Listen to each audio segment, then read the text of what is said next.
Welcome back. All right, so New Jersey's out of the playoffs, so the video's here. We're going to talk about what happened and the fact that really for New Jersey, this is almost a blank canvas this team has in the offseason. Just remarkable how many players are on expiring contracts. And again, this means that if you're running the show in New Jersey, you can really remake this team if you want to, and you could potentially really see some seismic movement from the Devils in the offseason. Or they re sign everybody. They have the money to do that as well.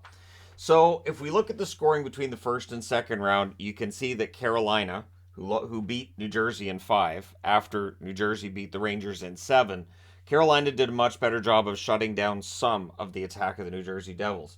Eric Howla was the leading scorer for New Jersey in the first round at 4 goals, 2 assists against the Rangers. He doesn't have that kind of luck against Carolina. I look forward to seeing if Howla goes to market this summer, where he goes to see which team loses to Carolina next. He had no points in the second round, none. He had opportunities, could not get the puck in the net. Jack Hughes had a good first and second round. 3 goals, 2 assists against the Rangers, and then 3 goals, 3 assists against Carolina. Even playing while hurt last night, Lindy Ruff saying it was an upper body injury. And, it's great to see a young guy being willing to play through that. Hopefully, it's nothing major. Because the other side of that is there are players who have played through injuries that then mean that they're out for an extended period of time the following season. So hopefully, it's nothing major. Andre Palat, 2 goals, 3 assists in the first round in 7 games, and then 1 goal, 1 assist in 5 games in the second round. Nico Hischier went from 5 assists in the first round to a goal and an assist in the second. Jesper Bratt, a goal and 3 assists in the first round, just the 2 assists in the second round. He had a really strong start to the season, a quieter second half than first half. It'll be interesting to see what his contract is worth this summer. Dawson Mercer, 2 goals and an assist in the first round, a goal and 3 assists in the second. So, Mercer, Hughes, 2 guys who actually scored better in the second round than in the first. Hamilton, his offense dried up. He went from a goal and 2 assists in the first round to 1 assist in the second round and went quite a few games without a point. So, for Dougie Hamilton, not the kind of production they would have wanted. Kira Schmid was a revelation in the first round, went 4-1 with a .951 save percentage against the Rangers. In the second round, 0-3 with an .874 save percentage. Carolina figuring out where to shoot the puck, and New Jersey wasn't able to score enough goals on Freddie Anderson at the other end to even things out. So in terms of the big picture, the New Jersey Devils lose in the second round, but this is a young team. Their best days are likely ahead of them, which says a lot because they finished the season 52-22-8, 112 points, the most in team history, breaking a record from 2000-2001 where they had 111 points. And it was their first 100-point season since 2012. And in 2011-2012, of course, they were finalists. That was the last season they got out of the first round before this year as well. So if you're excited as a New Jersey fan, I think it's well placed. This season was remarkable in that last year they only had 63 points. So we'll see if there's another big turnaround with the team next year. But New Jersey, well, they were expected to be better. This 112 points, I don't think anybody would have predicted that at the start of the season. So when we look at the performance from round 1 to 2, and it's not just the star players here that I've put into focus, but power play goals dropped from 4 to 2. So the penalty kill, really, really solid from the Carolina Hurricanes. The overall score of the series was 17-17 between them and the Rangers in that 7-game series. This series much more wide open for the Canes, 24-13 in their favor through 5 games. The plus-minus differential, and again, I've mentioned this before, plus-minus I do pay attention to over a series, right? So in the first series, Bratt was a +3 to lead the team. Timo Meier was a -3. And Meier's production absolutely was a disappointment in these playoffs. I don't even have him listed there because it's not like he scored really well in either series. But he was a -3 in that first round. In the second round, Brendan Smith ends up being their top guy. Brendan Smith with a +3 in only 2 games that he played. Dougie Hamilton was a -10. Now, there's 2 ways to look at this. Either Hamilton had a really rough series against Carolina, or the matchups were really, really tough, and he was out on the ice against all the top guys, and so when the puck went in the net, he was the guy who was on the ice. So that's the one thing with plus-minus, right? It is a reflection of a team as well as the player, but it is interesting to look at who struggled, and Hamilton's minus 10, not something he's going to be happy with. So if we look at their UFA and RFA list, it is quite the list. It is a lot of players. Tatar, Wood, Howla, Severson, Graves, all set to hit the market.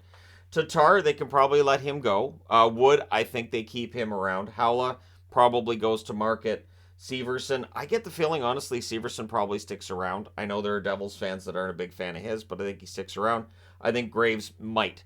There is Nemitz coming up, so Simon Nemitz is coming up at some point. You would think next year might be the year for him to join the Devils' blue line and integrate him as one of the top 4 guys, in which case you can probably let one of either Severson or Graves go. There's good depth on the blue line in New Jersey. We saw that this year.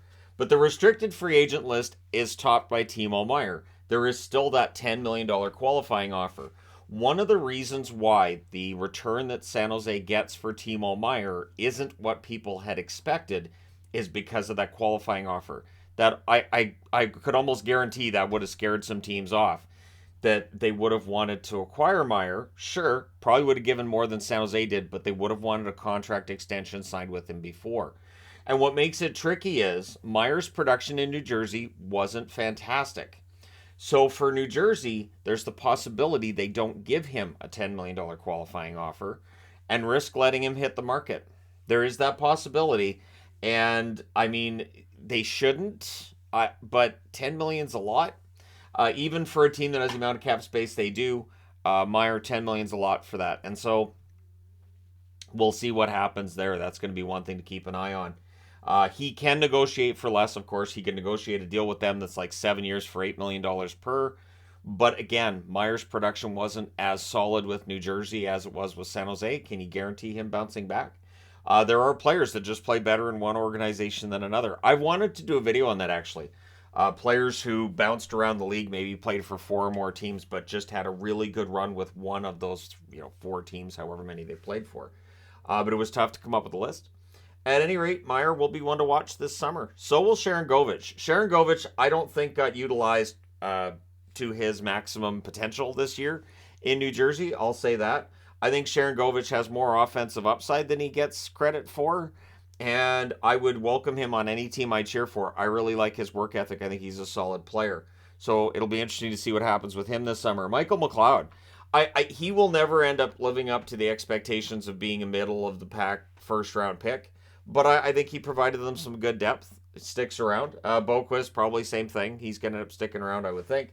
Bastian, no reason to think Bastian's going anywhere. Ball probably signs for, 800,000, somewhere in that range. But Blackwood is where things get interesting again. So, got Meier here and Sharangovich here, Blackwood at the bottom, and Bratt. So, while they have a lot of cap space, there's a lot of money they're going to have to spend. Mackenzie Blackwood is a restricted free agent. What is he worth right now? The New Jersey Devils have a very interesting conundrum in net. So, over here, you'll notice I've got the question mark in front of, this little column here. Schmid, Blackwood, Vanacek, and Dawes. And I'm throwing Nico Dawes on the board because Nico Dawes, I think, has a decent future. So if you're the New Jersey Devils, who is going to be your tandem next year? One thing that was said after last night's game was, well, goaltending. I get that. I do. But they're paying money to both Vanacek and Blackwood. Decent money. And Blackwood was expected to be the starter. And through illness and injury, Blackwood's development has definitely been set back, and I don't know if he's going to be a starter. I don't know if Blackwood's going to be a Devil next year. There's the possibility that maybe they trade his signing rights somewhere else and somebody else signs him to an extension. There are teams that will be looking for a goaltender, might look at Blackwood and say, well, that's a project. And I know this is odd because it's a division rival, but the New York Islanders, Varlamov's hitting the market. The Islanders are famous for turning a goaltender's fortunes around. Maybe Blackwood fits there. Or maybe Arizona. Maybe he ends up in Arizona. Arizona's also really good at reclamation projects and has cap space to make that work. The Islanders don't really have the cap space. But Jesper Bratt's going to be an interesting one too. Had that fantastic start to the season. Had some struggles in the playoffs. How much is he worth and for how long? So to give us an idea of where the team might look in terms of his value and might be a starting point for negotiations. Jack Hughes, $8 million contract until 2030. That contract looks like a bargain. Got to be honest. Right now, that contract looks like a bargain. At the time it was signed, it was seen as being risky, but it's turned out to be a bargain thus far. Nico Hischier, $7.25 million until 2027. He's a Selke finalist this year. Odds are he'll probably be a Selke finalist for a long time to come.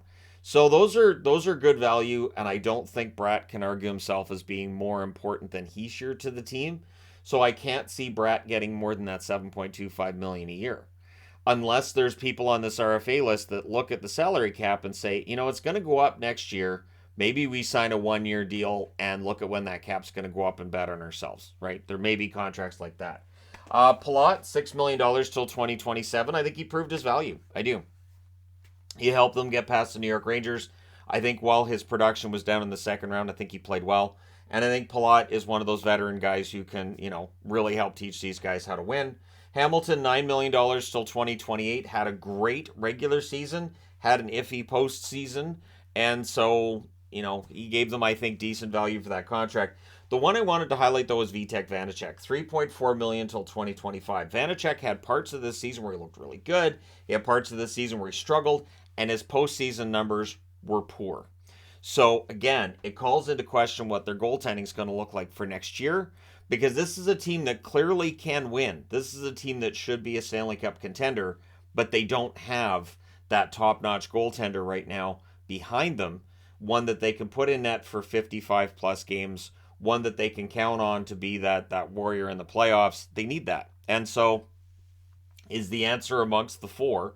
Is Akira Schmid capable? I think he is. And I'll say this. I know that he was beaten high glove a ton in that series. I know that's where the Rangers found they could score on him. The problem is the Rangers couldn't generate enough chances. And they were just shooting at him half the time. But that's something that can be fixed over the summer. The high glove, the weakness of a goaltender. One of the things that I really appreciate about NHL goaltenders, and I think it's a little bit underrated by us as fans, is that they will go out of their way to fix technical issues in their game in the offseason. So you might look at a guy who's maybe he's weak on the high glove side in the following season. That's one of his strongest spots. Eventually, the league will figure out somewhere else to shoot the puck. But, yeah, I think Schmid can fix that over the summer. So one question mark I have with this team, too, is we've got all these good young players. It's a really, really, really solid roster. Alexander Holtz. Holtz was expected to be a regular in the NHL by now. And I think that, they've given him a couple of chances to mixed results. At times he's driving some of the play, but he's not getting the points and the goals.